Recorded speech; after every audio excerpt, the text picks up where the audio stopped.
7, 6, 5, 4, 3, 2, 1, 0.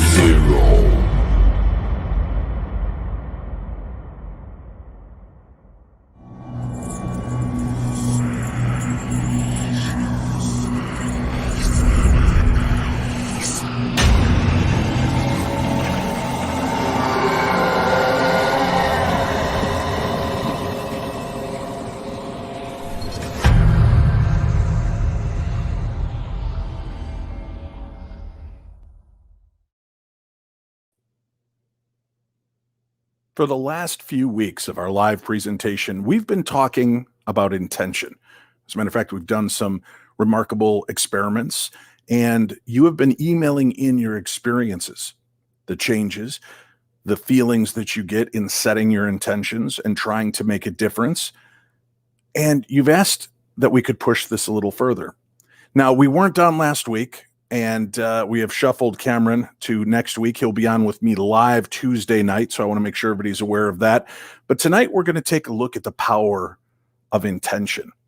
And we're going to go beyond the woo of the supernatural, the paranormal that we talk about on this normal program. We're going to discuss the power of intention tonight with a Stanford School of Medicine professor, author, and mindfulness expert, Dr. Gregg Hammer, to explain setting positive intentions and how that may go as far as to even help relieve chronic diseases, heal emotional wounds, and facilitate success. We're on a track for a new paradigm, a new life. This is something that we've all been looking to, something that we all want.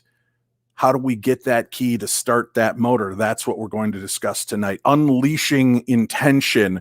Our guest this evening is Dr. Gregg Hammer. Thank you so much for joining us tonight, sir. Great to be with you, Dave. Obviously, you've set your intention from the beginning of the show. You need in and out in 1 hour. Your family's waiting for dinner, so we'll respect that and buzz through this. Intention for the show, of course, because we deal with the supernatural, the paranormal, and other strange phenomena. We talk about the setting of intentions, of going in, putting forth what our expectations are, what we want, what we hope to get back out of an experience. And I've talked about my own personal experiences doing this over the last 15, 16 years of the show. A lot of people in the metaphysical world discuss the term intention, but I don't know that there's one kind of defining description or definition for this. In dealing with this and with the book that you've written, Gain Without Pain, the Happiness Handbook for Healthcare Professionals, you talk about intention and what it means. Could you please give us your definition of the word and the action of intention? Sure. Well, the title of my book involves the acronym GAIN, which stands for gratitude, acceptance, intention, and non-judgment. So I think for me, the definition of intention, if you will, is to be seen in the context of these other three pillars of personal resilience, happiness, and peace. And so it's really just a component. And I think the four components of GAIN represent really the four pillars of that support our well-being, and they're kind of interwoven. So I think when we talk about intention, at least from my point of view, in the way I discuss intention, it's really in the context of the entire background of GAIN. So intention to me, and I know there are different definitions. There's a sort of a yogic manifestation of intention. Some people view intention in the context of a force in the universe. But in the way that I discuss intention, it's really an individual purposefulness. And I really like the way that one of my heroes, John Kabat-Zinn, defined mindfulness as being aware of the present moment on purpose, non-judgmentally. And the on purpose represents our intention. And as we manifest our intention, we actually change our brain physiology. In other words, we have several qualities that appear to be hardwired into our brains that don't necessarily serve us well, unfortunately. And the good news is that we can, through our guiding of our own thought processes, through our own intention, we can actually rewire our brains. And the scientific term for this is neuroplasticity. That means that our brains remain malleable, and all the little connections between nerve cells called synapses and the neural pathways themselves that fire under various circumstances are changeable, they're modifiable. And we're really at the helm of the forces that can modify those neural pathways and synapses. So that's the underlying basis for neuroplasticity. And, to me, it's a really exciting area. It's not my primary area of research. My primary research has to do with drugs and drug metabolism and drug effects and concentration of drugs in various body compartments and so on, especially those drugs that provide pain relief or sedation or unconsciousness. The term for that, a medically induced state of unconsciousness, is actually called hypnosis. Again, a word with many definitions. But I think this is really exciting because we are endowed with a couple of qualities that interfere with our happiness. And these include, one, a negativity bias. We tend to remember the negative things and forget the positive things. And there's just, so many examples of that in our everyday life. And the second set of qualities with which we're bestowed is an obsession with the past and the future. So we can talk about this in more detail if you'd like, but the bottom line is that there are adaptive and maladaptive ways to think of the past and the future. And we tend to overthink the past and the future. And overthinking of the past results in shame and regret and embarrassment. And overthinking of the future, again, we're all prone to do these things. This is not something that is unique to any individual. Overthinking of the future leads to fear and anxiety. And of course, there's been an abundance of that in the past year and a half related to COVID, on top of our already stressful, uncertain, and to some sort of fear-invoking set of circumstances. It's interesting that you bring up the fact that we focus on the negative, the things that are going wrong, instead of being present in the moment, being reminded of the things that have gone well. And we look at how destructive that can be. And then there's kind of the opposite side. How many times have we taken a step back and forgotten the bad aspects of work or relationships, friendships, and we overlook that and then reincorporate that into our lives only to have it drag us back down again. We do play this strange yin and yang cyclical nature of our personality, and both sides are equally destructive. Oh, absolutely. I tell the story in the book, and I think it's poignant. My book really was originally geared toward healthcare professionals, and it was written really in response to the rising tide of burnout in healthcare providers. Being a wellness enthusiast, both physical and spiritual, I had some sabbatical time and thought it would be a perfect thing to write about, since I had been speaking about it more and more. The purpose of writing the book was really to give people tools, at least from my perspective, that help them deal with chronic stress that leads to burnout. And, one of those elements is this negativity bias. I tell a story in the book about my working with a resident in anesthesiology one day, and we have 4 very difficult cases involving chest surgery. And the resident and I discuss all the cases the night before. We're ready to go. So we start the first case, and she just does a brilliant job. She manages all aspects of caring for the patient flawlessly. She puts in various catheters in the artery and in a vein and going into the heart, and an epidural catheter in the back to provide pain relief during and after surgery, and everything goes beautifully. She takes the breathing tube out at the end of the procedure. The patient's in the recovery room feeling no pain, and it's beautiful. The second patient, pretty much the same thing, but the resident couldn't get a catheter in the artery in the wrist that we intended to place to monitor the patient and have access to draw blood for laboratory analysis. Everything else was perfect. She put in an epidural catheter, really was a flawless anesthetic. And the third and the fourth cases were just like the first one, really flawless. So she goes home at the end of the day. We debrief. I tell her what a great job she did. Really, she had no areas of concern. So it was all positive feedback. She goes home and she has dinner with her husband, and then she's preparing to go to sleep at night and taking stock of the day as she turns down the bed linens.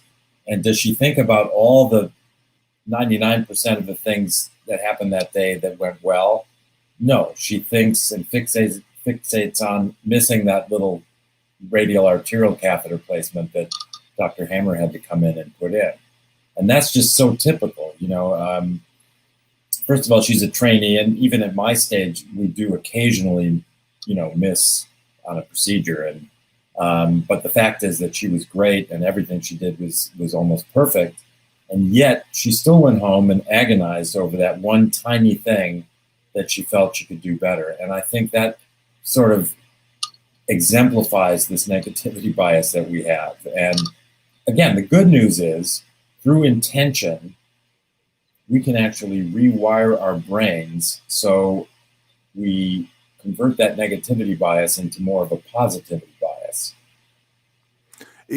I love that you're saying this. It reminds me of our discussion that we had a few weeks ago and talking about the fact that we have that niggling in the back of our brain, that negative chatter. And I walk people through an experiment where I had them deep breathe, close their eyes, just kind of focus on a point, something that bothers them, whether it's a moment in their life they felt hurt or abandoned or lost, or something that was bothering them, and just kind of giving love to that moment, giving love to themselves in that moment to start to forgive. And I've actually gotten some really beautiful emails from people around the world that watched it and played along at home. And they said that it did feel refreshing. It was a different way. And it's kind of breaking the paradigm of negativity, but feeding that it's okay. You're human. These things happen, mistakes made. I love you. We're going to get through this kind of thing, and reinforcing with positivity as opposed to how could I have missed it? Then I had to call in Dr. Hammer, and God, I'm sure I look like an idiot, right? And you've got all of that constant negative chatter just chewing away at who you are. And words really do have an unbelievable power over our physiology, don't they? Absolutely. And, the good news is that we do have, as we've been discussing, we do have the power of intention, and we can kind of reframe the way we think, rewire our brains. And a great example of that, Dave, is a program that's been ongoing at Duke University for several years called 3 Good Things. And basically, they've enrolled tens of thousands of individuals who, through the internet, sign up, and the individuals pledge to think about, review, and embrace and write down, if possible, 3 good things that happened to them during the day. So, for example, tonight I will think of, I just got a new puppy, and my wonderful significant other and her daughter we're all living together, and we played with the puppy for a while before Lily went to school, and it was just wonderful. And then I had quite a productive day, and I can reflect favorably on that. I had a great workout in my gym at home. And now, Dave, you and I are having this great conversation together. So tonight, for sure, I'll be thinking of these things as I prepare to go to sleep. So what the Duke investigators have found in tens of thousands of people, and they take serial wellness surveys that have been well validated.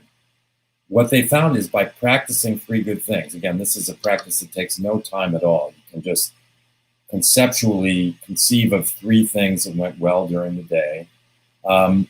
People become happier, and their sleep improves, and it's sustainable. And, it's just the magic and the power of that little bit of intention, but done frequently and regularly, has an amazing transformative effect on the way we think.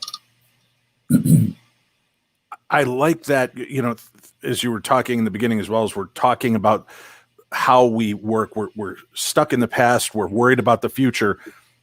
The present is intention, right? Goal setting is waiting for the future to happen, or for us to get ourselves to the future by setting the intention, which is the negative chatter you're dealing with right now. The man, God, I look horrible in this outfit. I'm so fat. I'm disgusting. That's right now. That's the intention you're setting right now, which starts to map that neural pathway, doesn't it? And starts to breed contempt, resentment, anger, anxiety, frustration. And in setting goals, as opposed to setting intention, we have to be just as vigilant about what we're doing in this exact moment as we are with what comes next. Exactly. Well, I tell another story in the book, which is explaining the difference between intention and goals.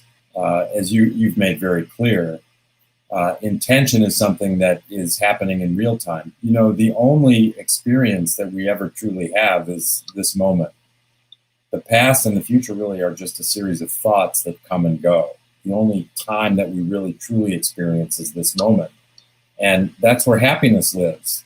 If you think of all the times that we've been happiest, it's when we're, say, walking through a forest of tall trees and the sunlight is sort of filtering through the leafy canopy 100 feet above us, and we're just thinking of the timelessness of these trees and the fresh air and the sort of smell of pine, and maybe we're in the mountains and we're not thinking about what happened yesterday or what's going to happen tomorrow during those moments.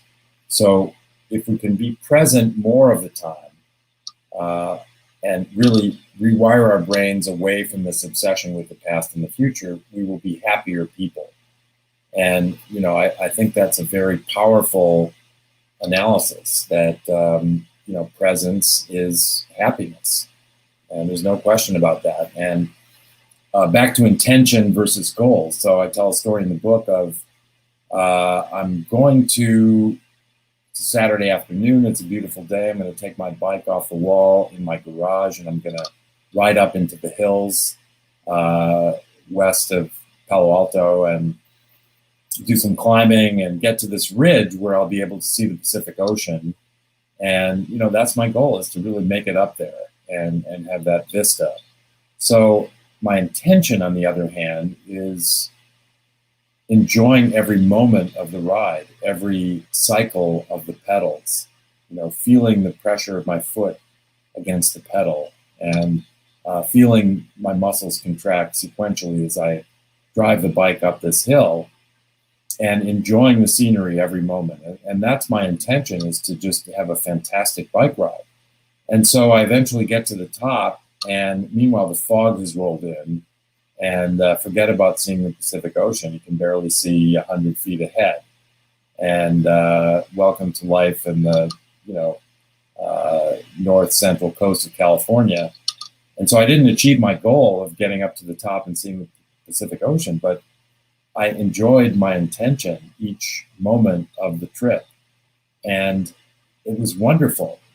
And so I feel happy and present and excited, and it's been a wonderful day. So even though I didn't attain my goal, and this can be applied in all aspects of life, well, I want to be president of the company, and blah, blah, blah.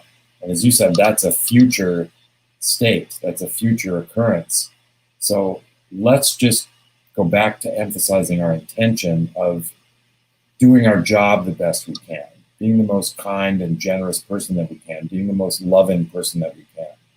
And good things will generally happen. But and I think it's okay to have goals, but it's also important just to recognize putting them in place, if you will. Setting the goal is one aspect of it, but it's the daily intention of seeing your way through it.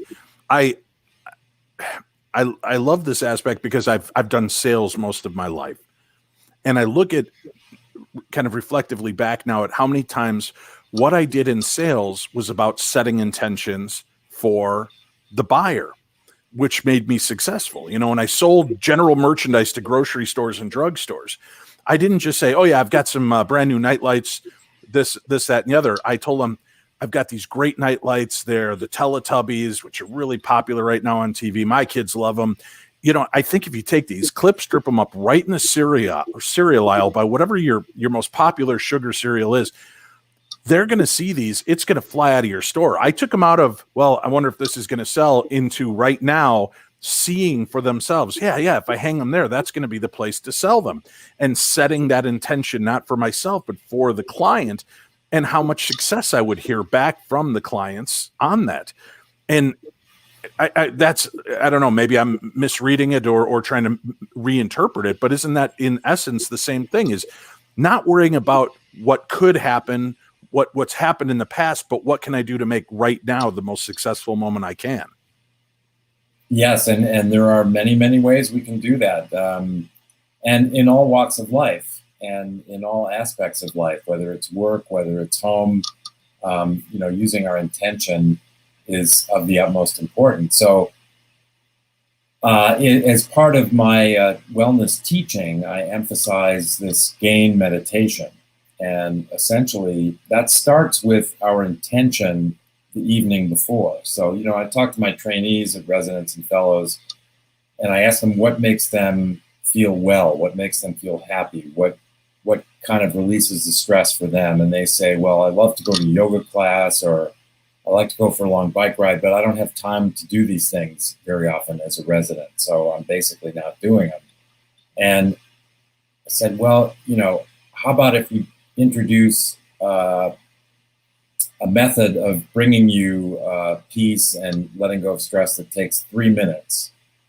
And that's the morning gain meditation. So set your alarm, set your intention the night before by setting your alarm 3 minutes earlier than you would otherwise. If you're going to normally get up at 5:45 in the morning, and yes, they do get up early, set your alarm for 5:42 instead of 5:45. You're not going to miss the 3 minutes, or if you are, go to bed 3 minutes earlier. Get up, open the blinds, or do whatever you do your morning hygiene, and then find a comfortable place to sit. And sit quietly and close your eyes. Sit up, sit in any position that's comfortable for you, and focus on your breath. And slow down the inhalation through your nose, maybe to a count of 3, and hold, let that breath pause for a count of 3, and then let it out without effort to a count of 4. And just do this cyclic technique of focusing on the breath for a couple of breaths, and then transition to a contemplation of that for which we're grateful. And we all have a lot for which to be grateful. We can talk about gratitude all night. It's certainly central to happiness. You can be disabled and happy. You can be physically disabled. You can be poor and happy.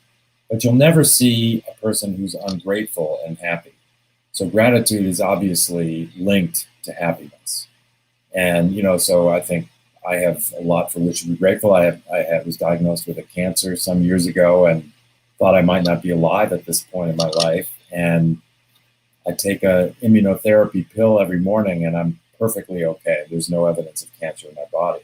I mean, that is just miraculous. So that's often something that's high on my list of gratitude. So I may start with that. And I feel gratitude for the work that I'm privileged to do, and feel grateful for being able to exercise and stay in good health and to help other people, and for the loving friends and family that I have. And no matter, everybody's got something.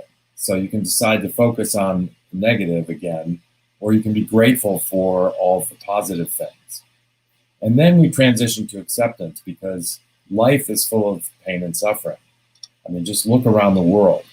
Look Right. What's happening in Haiti, for example, with this earthquake. And then I was listening to public radio the other day after the earthquake, and there was a tropical storm. So first their president gets assassinated, and then they have this horrendous earthquake, and then they have this tropical storm. And so all these people whose homes were destroyed are sleeping outside in the pounding rain. I mean, it just sounded immediately just heart-wrenching and miserable. And, of course, what's happening in Afghanistan. And there's always war and hunger and disease, of course, the pandemic. So I think that life is full of pain and suffering. Pain and suffering are an intrinsic part of life, as are joy and happiness.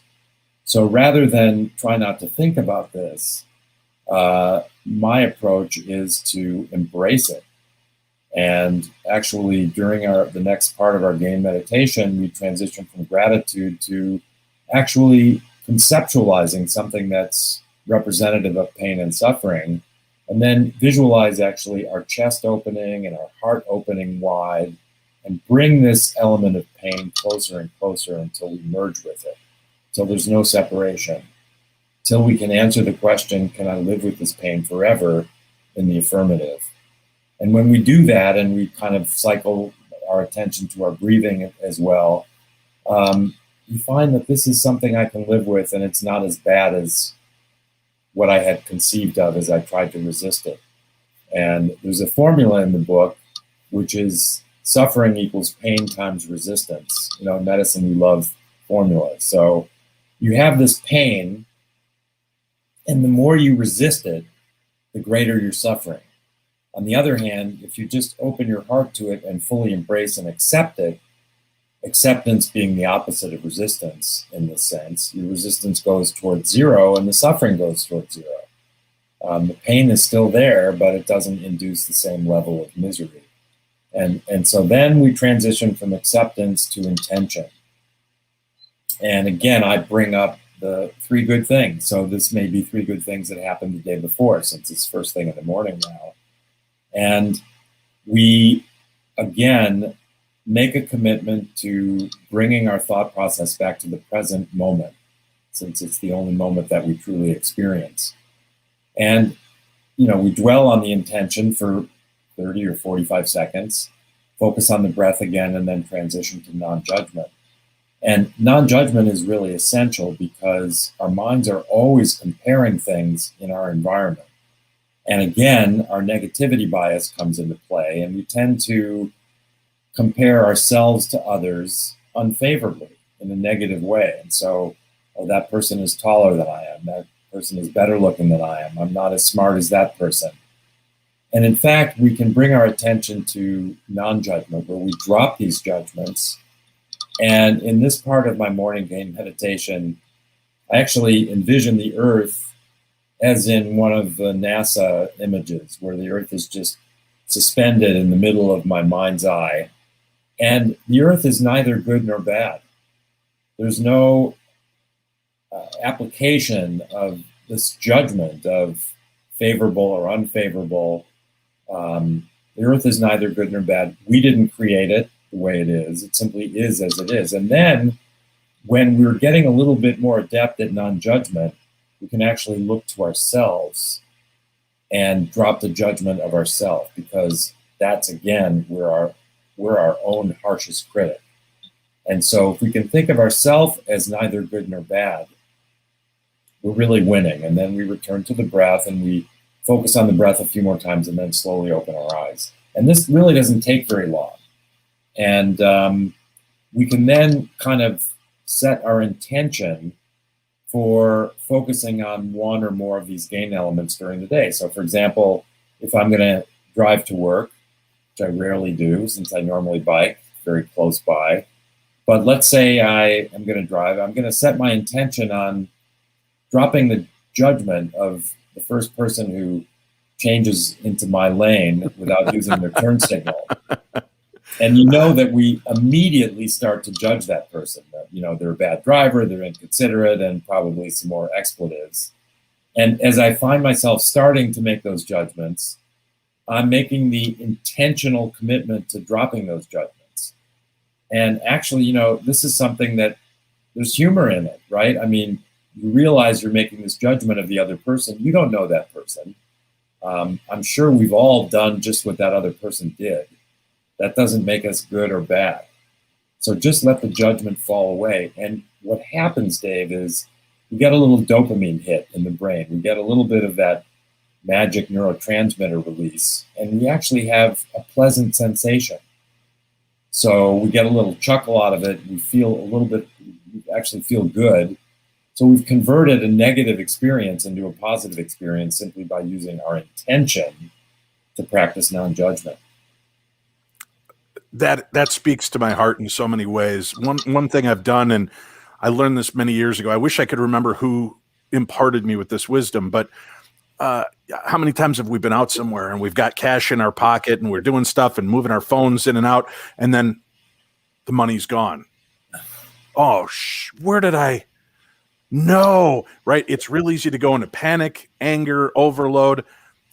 I've always just stopped now, and I'm like, that's good.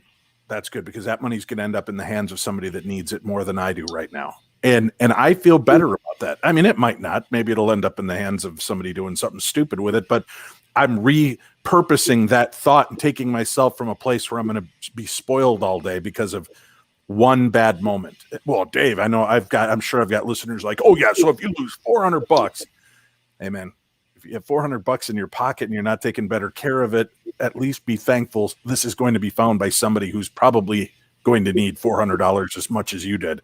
So I just try to placate myself. You talk about fighting the negativity and how that can be even more damaging. I liken that to the scene in Forrest Gump. Right, you've got Lieutenant Dan, lost his legs, really has lost his way, and he goes and there's Forrest. Well, you can join me, Lieutenant Dan. We'll be shrimp boat captains. And they're out there, and then the worst storm. He's finally getting his life on track. The worst storm comes, and Sinise, Lieutenant Dan, is shaking his fist at God, and he's like, "Bring it on!" He's no longer fighting the storm. He's saying, "I'll take it. I'll accept it." And then, once it's over, his life changed. And I thought that was such a great transformative issue to watch evolve. Now, again, it's a movie, but that's the concept that I play in my head when I try to think of my own dealing with depression and anxiety, is I can stand here, try to be stoic and, take the hits, or I can kind of yield and let the storm wash over me. And at the end of it, no, I'm going to be refreshed. I'm going to be clean. I'm going to towel off, and tomorrow's another day. And that's what keeps me moving forward, by being in that moment and kind of accepting that that aspect of what it is that I'm dealing with right now. Yeah, that's beautiful, Dave. I mean, we are in charge of our thoughts. So it's all about intention. You realize that you dropped your money, it's gone. So you have a choice now. You can dwell on that past moment, that past occurrence, and kick yourself for the rest of the day and just beat yourself up for having lost your money that you worked hard for and so on. Or you can think to yourself, gee, that's probably not going to change my lifestyle. It's probably going to have no impact on my life other than what I create in a negative way. And I think this is like just a tiny peek at what I consider to be a time to go with the deathbed perspective. So at the end of my life, am I going to look back and regret, in a way, that I wasted time dwelling on the negative, catastrophizing, thinking of the past continuously and all the mistakes that I had made and beating myself up for it? Or thinking of the future and always, focusing on the worst possible event or outcome, even though those will almost certainly not transpire. I had a choice. Why did I waste all that time thinking of these negative thoughts of the past and maladaptive thoughts of the future? I don't want that to happen. I don't want to have any regrets at the end of my life. I want to feel that I lived life to its fullest and I was present every moment to the extent possible. So when you think about the fact that that money came out of your pocket, initially you're going to just kick yourself. But then you can realize, hey, I've got a choice here. I've got intention. I've got neuroplasticity. Do I want to really dwell on this in a negative way, or do I want to have a laugh, recognize that, yeah, some poor homeless person might have found the money. And by the way, it's not going to change the way I live my life. And then be grateful for the wealth that you have, that you could actually afford to lose that $400 and it's not going to bankrupt you. So there are a lot of positive angles on that little event, as well as the negative ones. And through your intention, you can choose which path, which neural path, and which synapses to fire. you want to undertake. We're going to take a quick break. Before we do, listen, I know my listeners because I know myself. And there are many of you saying, yeah, that's all nice in theory, but it's not that easy. And you can't just think it happy. And you're right. You cannot, because that's what your mindset is going into this. Because right now you polluted your neural pathways with so much shit and debris from all of the negativity you've allowed everybody else to feed to you, that at this point, you're right, you won't. But we're giving you the tools tonight. Dr. Hammer's laying out a line for you to follow so that you can take that, sweep the debris, and start to clear those pathways to redirect how you look at it. So you're right. Right now, you can't do it, but tomorrow you can. And you can start by tonight thinking of those 3 things that you're grateful for today, no matter how small they were. Maybe that moment in the grocery line when somebody said, man, I love your eyes. They're so pretty. That one little thing, that smile from the valet that handed you your keys. There's always 3 things that you can find. Start focusing on that and replacing and pushing the debris out and accepting those moments, and you will see a difference. So what is the old saying, Dr. Hammer? Whether you think you can or you think you can't, you're always right, because you're setting that intention in yourself to have that experience. Yes, beautiful. Let's take a quick break. We'll come back. We've got more with Dr. Gregg Hammer. This is Darkness Radio presents Unleashing Intention.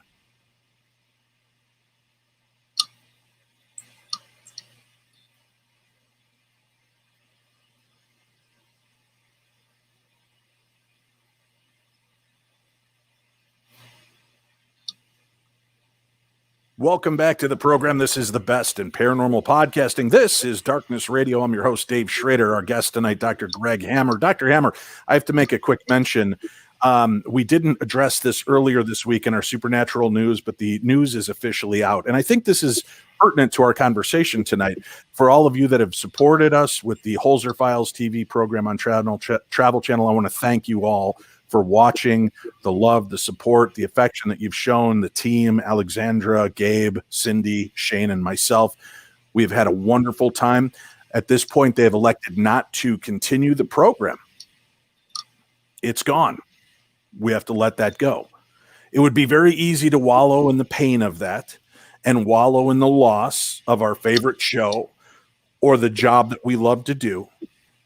But when you allow yourself to be buoyant instead of sinking with that feeling and allow yourself to have that moment, new opportunities do arise. And I can't go into details much, but I can tell you this. Although the Holzer Files is over, you haven't seen the end of any one of us on the TV program. As a matter of fact, a few of us have got new things happening right now. So stay positive, stay focused. Don't give up your Discovery Plus subscriptions. Don't stop watching Travel Channel. That's what will kill your favorite shows. Just keep watching, supporting, and being a part of it. Speaking of, September 10th is the date, folks. The Curse of Lizzie Borden. Chris Fleming, myself, Sam Beltrusis, Luann Jolly, we visit the Lizzie Borden home, the site of the notorious murders, and uncover some really interesting, chilling, and disturbing facts. That's coming up September 10th on Discovery Plus and Discovery Plus UK, so make sure you tune in and check that out. And there are more programs coming, folks, so stay up. You know, Dr. Hammer, again, I know how important, especially being in sales and in radio, how important the word is in painting a picture in the mind's eye. And I want people to think of something. Right now, I want you to imagine the Titanic as it's making its way through the ocean. What sunk that Titanic? Was it striking the iceberg? No. It was the gash that was made from striking the iceberg. It was the water that then permeated the hull of the ship and dragged it down. That's how words and actions affect us. Just because you have something destructive or disruptive happen to you today does not mean it's going to pull you down. It's what you allow in through that chasm. And if you continually push forward, bail, and realize, I'm going to get through this, that's what's going to keep you buoyant. It's the moment you give up and you allow the negativity to seep in. That's what sinks the Titanic. That's what takes down your life. That's living in the moment of intention, in seeing the best outcome for yourself in the worst moments. And as hard as it is, you'll find it refreshing. Dr. Hammer, you mentioned that you start to awaken this dopamine feel in the brain when you, instead of grasping and swallowing the bitter pill of dejection and defeat, but instead realize another opportunity lies just ahead. If I keep moving and you find that positivity, it feeds a new beast. Yeah. And I wonder, Dave, how many of us have had a near-death experience? How many of us have perhaps almost stepped right in front of a bus because we weren't paying attention and felt the draft inches away from our nose, as I have actually had that experience when I was a teenager. How many of us have had a life-threatening illness and we're still here? I assume that all the people listening to you know, again, I'm not familiar with all of the darkness that you all normally discuss, but so maybe some of those people who succumb to those actually death experiences are listening, but I assume that most of your listeners are actually still alive and with us, and we survived it. And so no matter how bad things are, they could certainly be worse. So, my left knee is hurting. Well, the good news is my right knee is fine. And I'm not talking about what might be termed a spiritual bypass. I'm not talking about you can just think life is great, so it is, or you can just think that it's all happiness and it is all of a sudden like a bowl of cherries. No, not at all. Again, that's why the A in game is there. The A is there to actually contemplate that which is painful and dwell on it and spend, give that equal time. But then move on to your intention and decisions that you make about your own thought processes and the way you lead your life in this moment. And so, yes, I think that, again, no matter how bad things are, they could be worse, and we should go back to gratitude. That's why I say these 4 elements are so interwoven. You can't really talk about intention without also talking about gratitude, acceptance, and non-judgment, because they're all really woven together as really inexorable elements of the way our minds work and as a source of well-being. You bring up how many of us have had a near-death experience.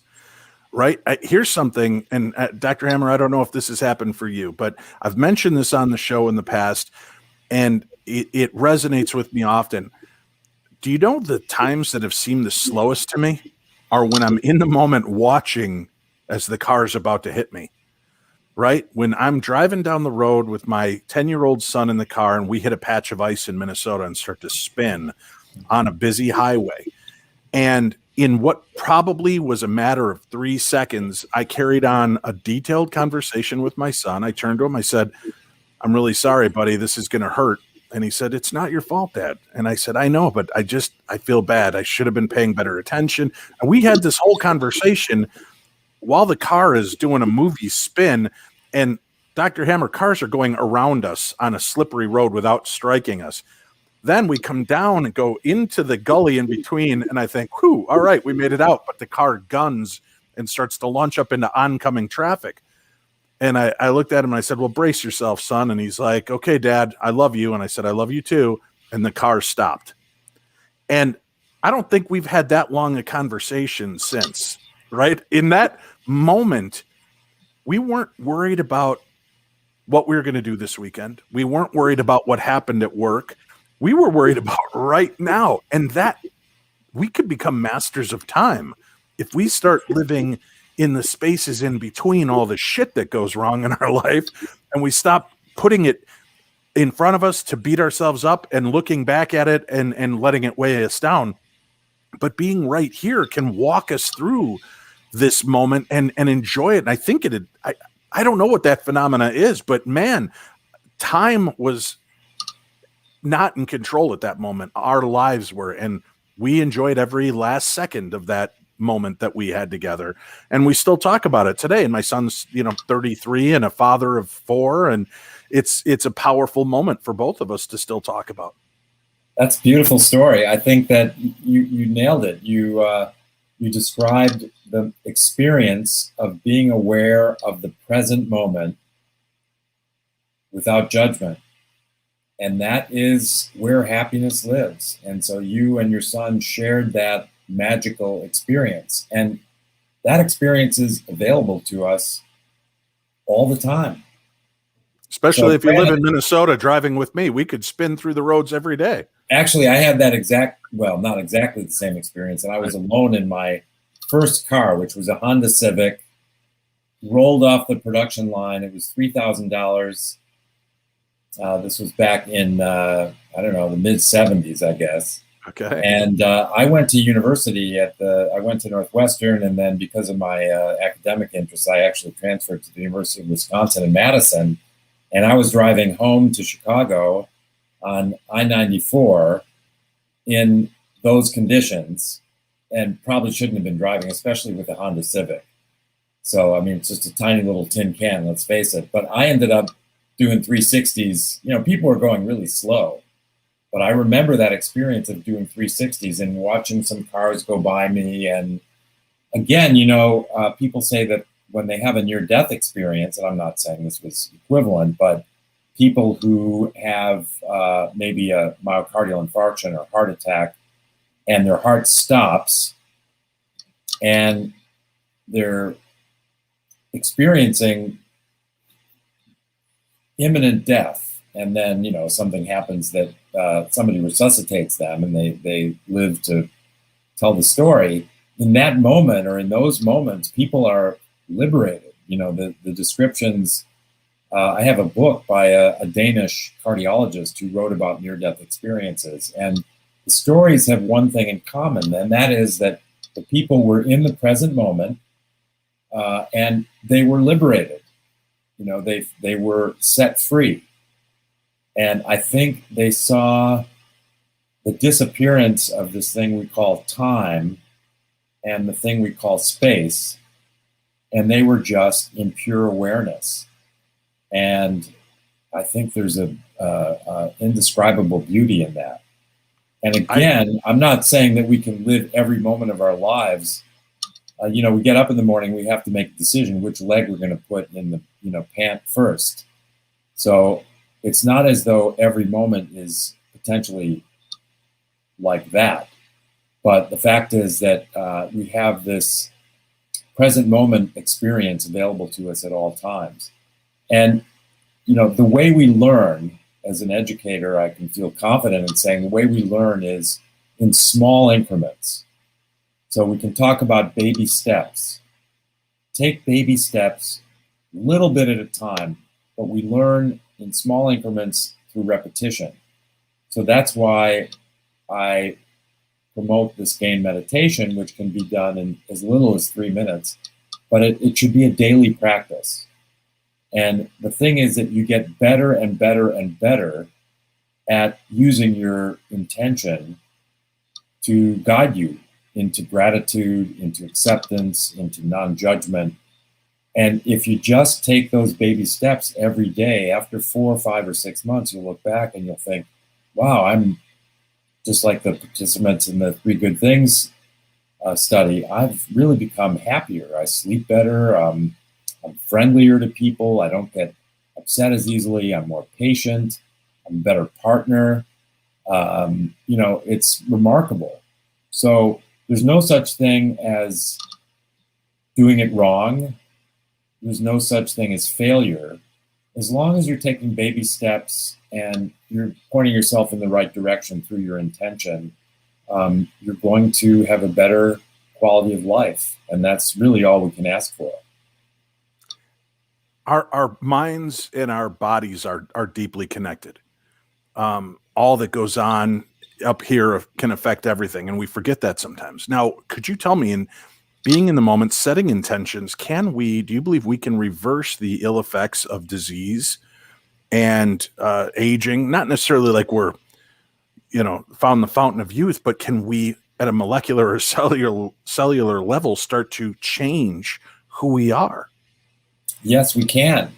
And there's some really great evidence of that, looking at brain imaging. I think my favorite example of how we can use our intention to live and begin to think and experience our environment in ways that are positive and let go of chronic stress.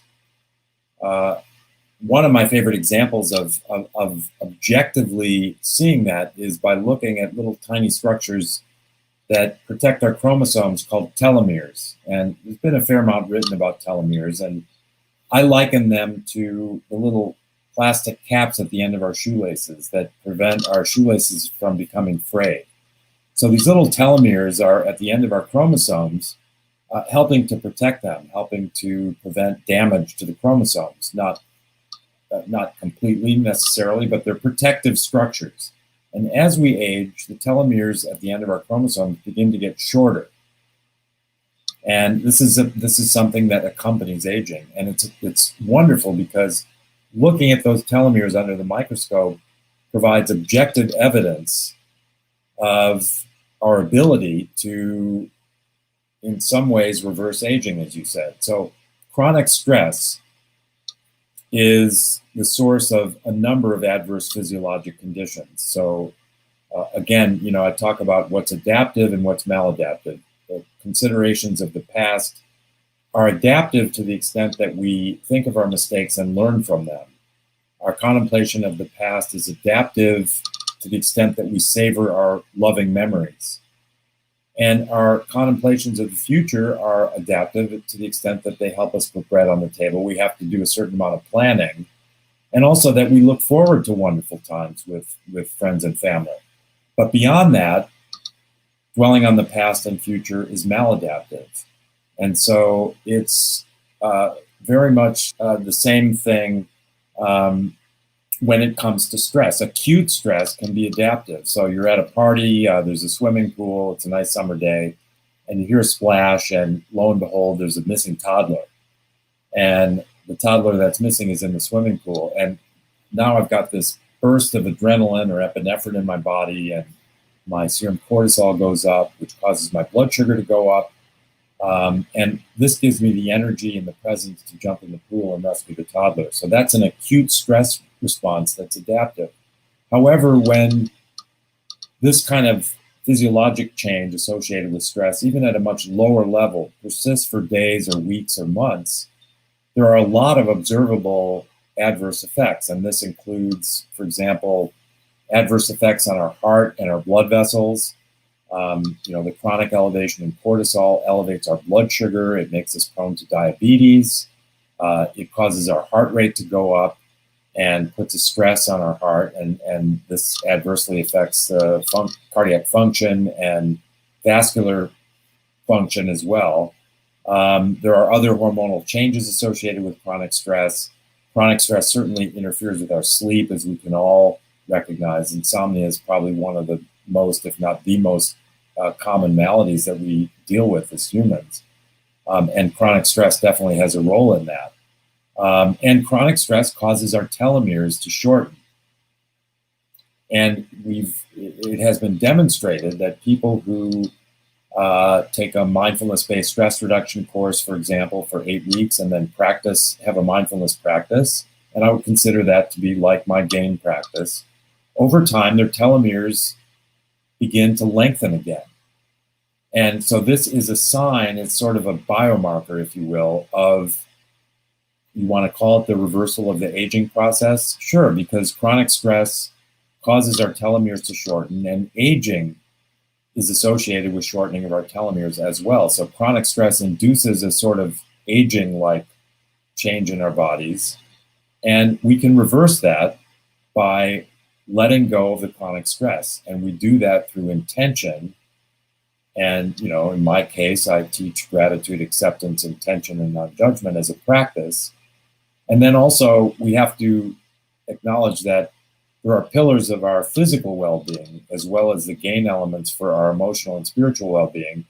The tripod on which our physical well-being rests is composed of sleep, exercise, and nutrition.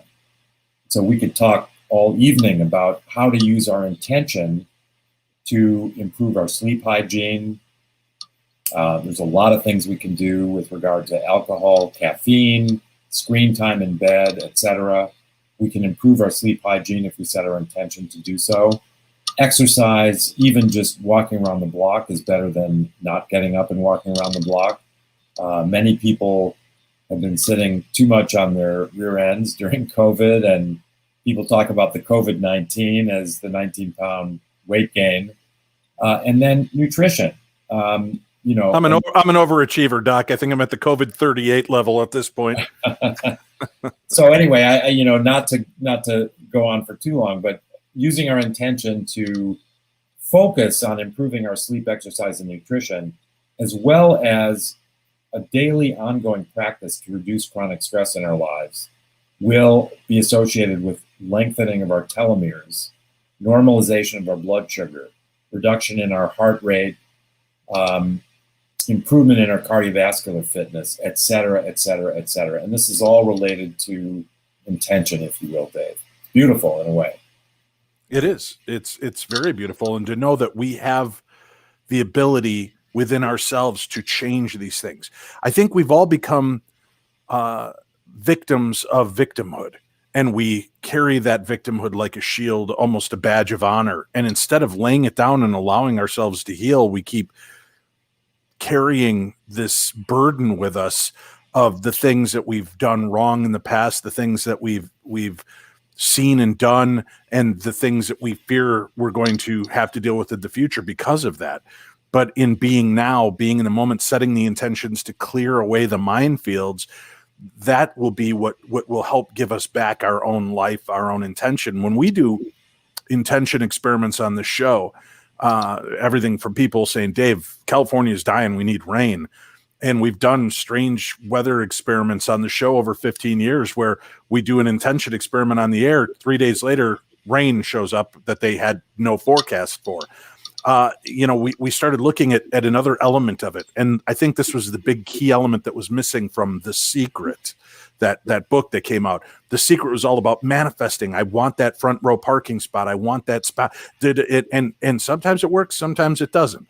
But what you need to do is start setting the intention of not just what you want, but seeing yourself there in that moment, in that parking space, in that moment of feeling healthy, skinny, happy, wealthy, loved, and basking in how that feeling makes you feel, because that becomes the narcotic that will feed all of what we are, right? So that we can achieve our intentions and therefore our goals. Well, I think we all know that positivity breeds positivity, and negativity breeds negativity. And the more positive we are with regard to our intention and our daily practice, the way we live our lives, the more positive things we experience. There's no question about that. And the converse is true with negativity. And, by the way, who would we rather spend time with? Somebody who's focusing on the negative all the time, maladaptively discussing and thinking of regret and shame and things that happened in the past, or things that may happen in the future that are negative, and they're worrying and they're fearful. People who are ungrateful, who are not accepting, who are overly judgmental. I mean, who are we drawn toward? And, I can tell you in no uncertain terms that I'm drawn toward the positive, toward those people that are manifesting the positivity in life.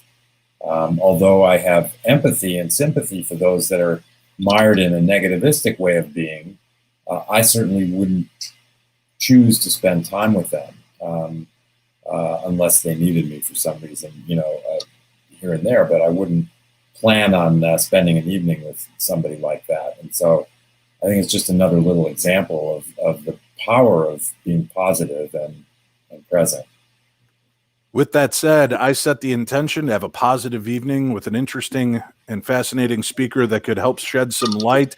My intentions and my goals have been met. We are at the 1 hour mark. You have family waiting for you to have dinner. Dr. Gregg Hammer, thank you so much for coming on and giving some enlightenment and showing that there is some science behind this. And it's not just willing and woo-woo factor, but we can make the difference in our own lives. And thank you for the work you do to help other people to see that. Thank you, Dave. It's been great being with you. It's been a pleasure having you here as well. Be kind to yourselves, folks. Remember to forgive. Understand what you're dealing with is something that is only for now, and you can move past it. Make the best of the life that you have, because it moves quickly. And if you don't pay it close attention, as Ferris Bueller said, you're going to miss a lot. So thank you very much for tuning in and spending your nights here with us. And I hope we enlighten you and educate you and entertain you just enough to keep you coming back next week. We'll see you again right here on the best in Paranormal Talk Radio. I'm Dave Schrader, and this is Darkness Radio.